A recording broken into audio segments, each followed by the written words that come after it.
गरुड़ जैसा मांसाहारी काकभूषण की संगत में आकर जब भक्ति कर सकता है तो हम लोग का कौओं से ज्यादा खराब। अब कुछ लोग जब सोच लेते हैं कि हमने जिंदगी में बहुत हमने मछली खाई, बहुत मांस खाया, हमारा तो उद्धार होना नहीं, लेकिन गुरु महाराज ने उनको भी अपना दिया। अब ये दिया यहाँ कि गरुड़ मांसाहारी था, तो ऐसे समझ लें कि थे तो वो मनुष्य शरीर में ही थे, लेकिन उनकी वृत्ति कौवा जैसी थी। जैसे अपने समाज में लोग कह देते हैं, कोई बातचीत करो विशेष व्यक्ति के बारे में करो, अरे वो आदमी बहुत कौवा, कह देते हैं वो आदमी बहुत कौवा, तो बहु आदमी अरे भाई तो कतई गधा है, तो वो गधा थोड़ी हो ना, बाकी काम में गधा कहते हो, लेकिन बाकी वृत्ति पशुवत है, वो निकृष्ट कौवा जैसी वृत्ति। तो उन्होंने ऐसे, लेकिन वो मालिक की मौत, ऐसी वृत्ति होने के बावजूद भी संत की शरण में पहुंच गए और उनको वो ज्ञान मिला जो उन्होंने कहा कि मुंदेव नयन सिद्ध भयो। जो हमने गुरु के बताए हुए मार्ग से अभी आपको थोड़ी देर पहले ध्यान करवाया गया था, तो ये ध्यान की ही स्थिति थी। गरुड़ जी से कह रहे हैं कि मैंने अपनी आंखें बंद की और मुंदेव नयन त्रसित के मतलब व्याकुल हो गए, तड़प पैदा हुई, बिल्कुल अंधेरा धूप दिखाई दे रहा, कहीं कुछ नहीं दिखाई दे रहा, हम बिल्कुल व्याकुल होने लगे, तड़पने लगे। वो तड़प इतनी पैदा हुई कि क्या देखते हैं, पुण्य चितवत कौशलपुर गई। पुनः क्या देखते हैं, मतलब अंदर का पट खुलता है, अंदर की आंख खुलती है, तो उधर देखते हैं क्या, कौशलाधीश के पास पहुंच गए। मोह विलोक राम मुस्काने, हमको देखकर भगवान राम मुस्काने लगे। क्यों मुस्काने लगे? कि उन्होंने बड़े जाल फांसो मन माया को, ऐसे जाल संसार में फांसो, इतने देवी देवता पितर भैया भवानी संसार में लगाए दे जिनकी कोई संख्या नहीं हम लोगों को मालूम। गांव में जाने कितने तरीका के देवी देवता पूजे जाते, जिनके नाम होना ही मालूम। अब 33 कोटि देवता भी तो पढ़े लिखे की भाषा में हमारे प्रमाण स्वरूप में, और 9 करोड़ दुर्गा, 10 करोड़ शंभु, इनको सबको जाने कितनी रिद्धियां सिद्धियां और भूत प्रेत जाने कितने रहे, जो भूत प्रेत चक्कर में बने रहते। ऐसे लोगों को चारों तरफ फांस दो, और जो फिर भी सब धता बता मेरे सामने आई हूँ। जब गुरु की दया कृपा थी कि गुरु महाराज ने हमारी साधना यहाँ से सीधे ऊपर की करवाई, और ऊपर की करवाई संसार में जितने भी देवी देवता पूजे जाते वे सब यहाँ से नीचे इस शरीर में। साधना अंदर से ही होती है और वो सब इस शरीर के अंदर है, और सीधी साधना ऊपर से करवाई, वे तो कहीं अलग में। तो यहाँ से साधना करवाई, तो अब उनके सामने जब पहुंचे तो उन्होंने जब विधि का विधान ब्रह्मा जी से बनवाया था, तो एक वचन दिया था।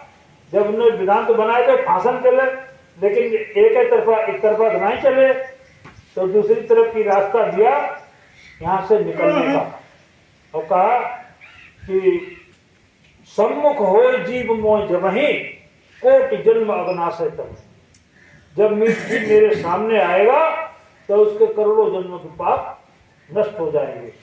तो जब उनके सामने पहुंच गए गुरु की दया के पास, इसीलिए कहा जब मालिक की मौज होए तब ही हम रोज लगा हुआ है, लेकिन क्योंकि आदेश है कि 1 घंटा सुबह शाम रोजाना पढ़ो, तुम्हारो सुमिरन बंद हो या नहीं बंद हो, तुम्हारो ध्यान बंद हो या नहीं बंद हो, तुम्हारो भजन बंद हो या नहीं बंद हो, लेकिन घाट पर बैठो। जब घाट पर बैठोगे तो ज्वार आएगी तो एक साथ बहाकर ले जाएगी, आप जान भी नहीं पाएंगे कब आपकी सूरत ऊपर के मंडलों में सैर करने लगी।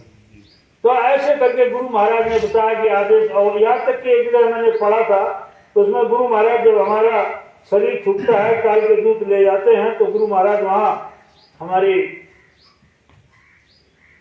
क्या कहना चाहिए वकालत करते और कहते हैं, क्यों उन्होंने कहा कि ये तो जी मेरा था, आप इसको कैसे ले आए। ये कहावत है कि सोना जंग न लगे लोहा घुन ना खाए, और संत को चिताओ जी कभू नरक न जाए। तो उन्होंने तुम इसको कैसे लेकर आए, तो साहब इसमें तुम्हारा भजन नहीं करो। तो गुरु महाराज कही वो बराबर भजन करता था, रोजाना मेरी आज्ञा का पालन करता था, सुबह शाम रोजाना बैठता था, सुबह बैठता था और शाम को भी बैठता था, रोजाना भजन करता था। कैसा मन थे नहीं करते, मन तो तेरा था, वो तो मेरे आदेश का पालन करता, और कितनी वकालत करा।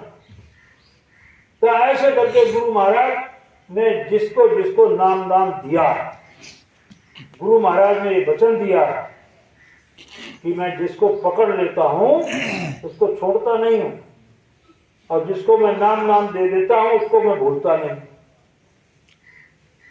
नानक साहब जब अपना नाम का जहाज लेकर चले थे तो उसमें एक जीवात्मा कम थी, वो हम लोग को मालूम है हमारी एक कम है, तो उन्होंने ध्यान लगाया तो वो नरक में पड़ी थी। नानक साहब नरक गए, उस जीवात्मा से कहा भाई तुम यहाँ क्या कर रहे, चलो मेरे साथ। बोले हुजूर हमें तो आए बहुत दिन हुई है, अब जैसे हमारे संगी हुई है तब हमारे दोस्त हुई है, पैदा हम अकेले ना जाए, खबर ले चलो तो चले। अब संतों की गति बड़ी न्यारी होती है, यहाँ तक कि ईश्वर भी बिना संत से आज्ञा लेकर कोई कदम नहीं उठाते। अभी आम तो आदमी जानते नहीं जावा। तो उन्होंने नानक जाए अंगूठा बोला सब जीवन का किया निवेला, उनने अपने पैर को अंगूठा उस नरक में डालो और जितने जीव पूरा नरक खाली कर दो। तब से काल सचेत हो गया। क्यों प्रकट संत में कबीर साहब नानक साहब उसी समय के हैं, इससे पहले प्रकट संत थे नहीं, तो उन्होंने जीवों का उद्धार करना शुरू किया। अब ये समझो इतना बड़ा माफी की इतनी बड़ी पावर लेकर जो गुरु महाराज लेकर आए, इससे पहले जो संत आए थे उनके पास वो पावर नहीं थी। जो आपके राधा स्वामी दयाल जी के यहाँ नाम दिया जाता है तो वहां किसी ने कंप्लेंट की कि साहब बाबा जय गुरुदेव तो खुले मन से नाम दे, तो हमने भाई जो पावर उनके तीर वो मेरे पास नहीं। तो जो भी काम है अपनी अपनी शक्ति के साथ गुरु महाराज जी इतनी बड़ी पावर लेकर आए। ऐसे ऐसे लोगों को गुरु महाराज ने अपना लिया जिन्होंने अपने जीवन में टैंकरों दारू पी डाली, टनों मछलियां खा डाली, लेकिन ऐसे थोड़ी अपना लिया। संत ने देखा चाल कुचाल बे देखे अंतर का हाल। तुम्हारे पूर्व जन्म के क्या संस्कार थे, यहाँ आके तुम फंस गए।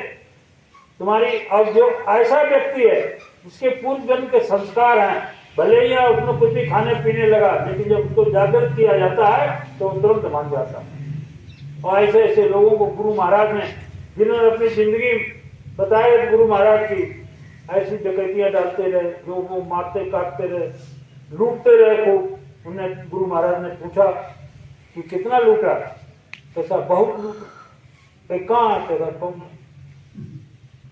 है, कौन है, तो उन्हें विद्रोह क्यों कर रहे।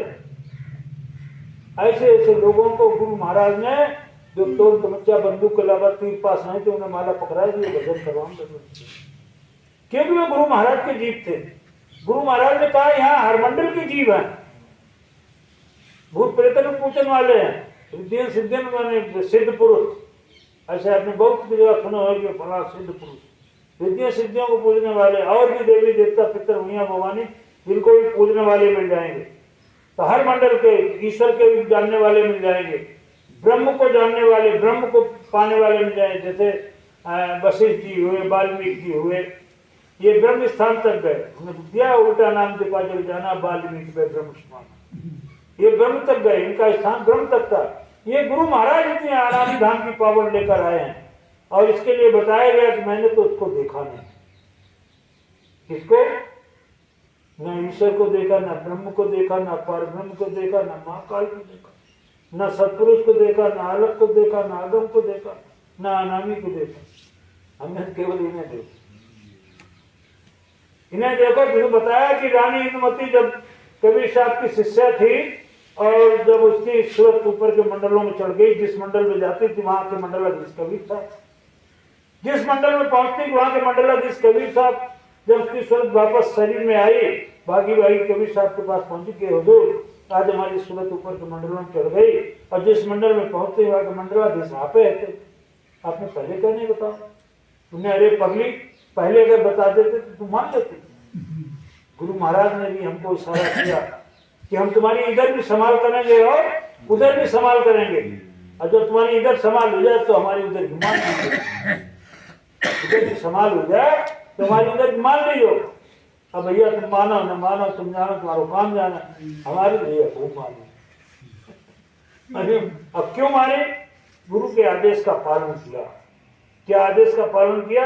गुरु महाराज का बच्चों को भी साथ लाया करो।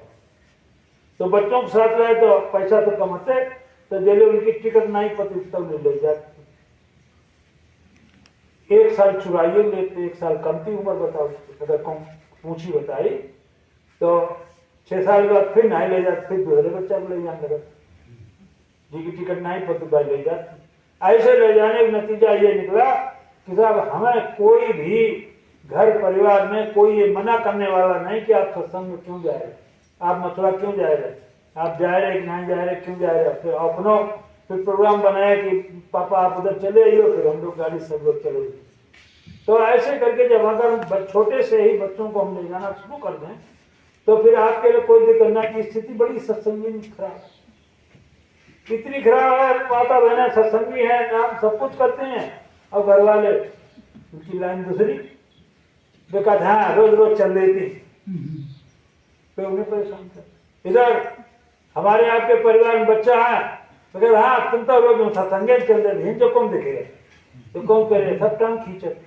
मालिक की इतनी बड़ी दया, कोई टांग खींचने वालों नहीं है। शुरू बड़ी मालिक की दया रही हर समय। पिताजी हमारे थे, ट्यूबवेल खराब है वो, उसमें पटाखुली चल तो बिगड़ी हो, तो हम कपड़ा उतारने लगे, हमें लाभ ठीक करवाया था। बोले कि नहीं तुम जाओ, हम अपना ठीक कराएंगे। बताओ कितनी बड़ी दया कृपा थी।